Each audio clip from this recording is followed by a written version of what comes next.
మనకి ఇంట్లో వెజిటేబుల్స్ లేనప్పుడు ఇలా పప్పుతో కర్రీ చేసుకోవచ్చు. ఈరోజు నేను పప్పుతో ఎలా కర్రీ చేసుకోవాలో మీకు చూపిస్తానండి.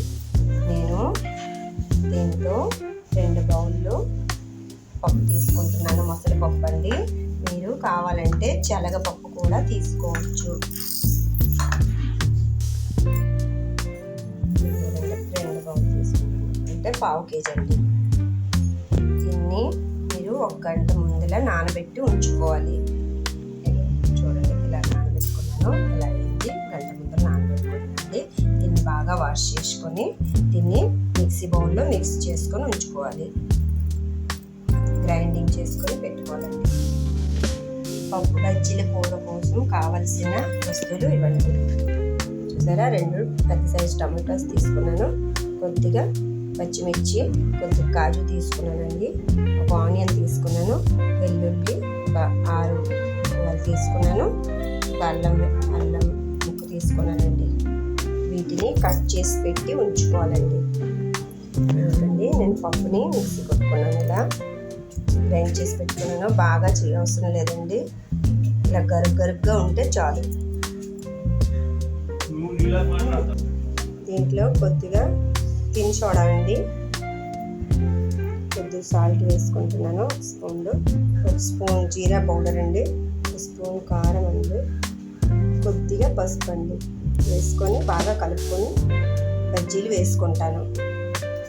ఇదిగోండి, నేను గ్యాస్ ఆన్ చేసుకొని కడాయి పెట్టుకున్నాను.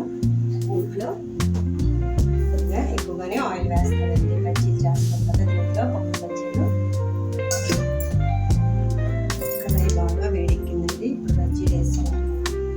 ఇది కొద్దిగా పల్చగా అయినట్టయితే దీంట్లో కార్న్ఫ్లవర్ కానీ రేషన్ కానీ వేసుకోవచ్చు, కలుపుకోవచ్చు అండి. ఇలా వేసుకున్నామండి. వీటిని రివర్స్ చేసుకోవాలి. ఇలా అంత పప్పుని బజ్జీలు చేసుకుంటాము.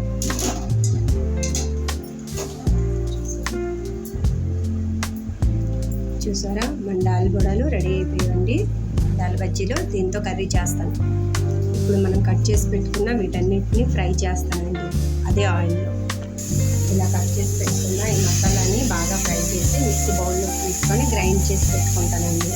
తర్వాత ఇటువైపు నేను వాటర్ పెట్టుకున్నాను, అంటే కర్రీ కోసం కొద్దిగా వాటర్ని మరగబెట్టుకుంటున్నాను. ఆ గ్రైండ్ చేసుకున్న మసాలాని ఫ్రై చేసుకోవడం కోసం మరి కొద్దిగా ఆయిల్ వేసుకుంటాను. 2 స్పూన్స్ వేసానండి.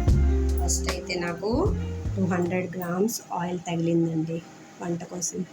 ఇప్పుడు దీంట్లో ఈ మసాలాను వేసి ఫ్రై చేసుకుంటామండి. దీన్ని చల్లబడాక మిక్సీ కొట్టాలి. దీంట్లో కావాల్సినంత సాల్ట్, మనం వాటర్ ఎక్కువ వేస్తాం కాబట్టి 3 స్పూన్స్ అది వేయాలండి సాల్ట్. తర్వాత 1 స్పూన్ కారం అండి,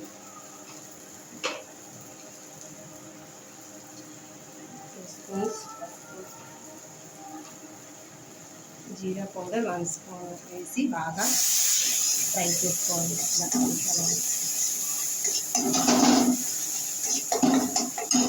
బాగా ఫ్రై అయిన మసాలాలో వాటర్ వేసుకుంటున్నానండి.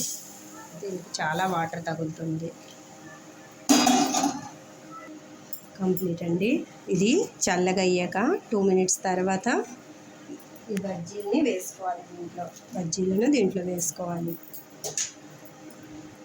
ఇవ్వటండి, ఇది చల్లగా అయ్యాక మీకు బౌల్లో తీసుకొని చూపిస్తాను.